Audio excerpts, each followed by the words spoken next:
nangyari. Um, ano sa palagay mo yung nakita ninyong ICC warrant? Kailan ba ipinakita? May sinabi si Counsel o Attorney Medialdea na hindi daw pinakita kay Pangulo Duterte hanggang sa kahuli-hulihan at redacted form pa daw. Tama po ba yun?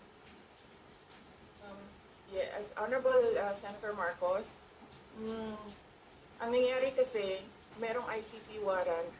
It was diffused to Interpol. It was given to Philippine authorities.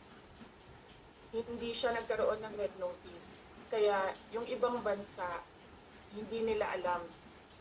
Wala silang notice na merong ganong warrant. Ang nangyari, ICC, Interpol, binigay sa Philippine authorities. And the Philippine authorities or the Philippine National Police, in-implement nila yung warrant diretso doon sa akusado, hindi nila dinala sa korte natin dyan sa ating bansa.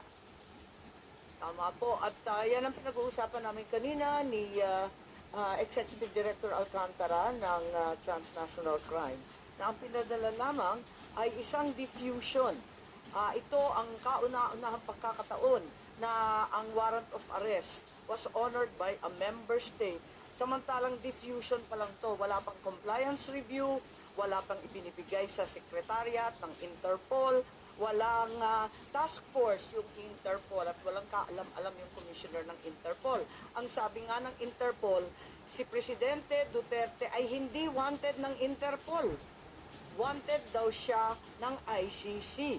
Pinadala lang daw sa kanila. As a matter of fact, under Article 97, Section 4 of Interpol's own rules on the processing of data, it is very clear that there are so many requirements before any action can be taken.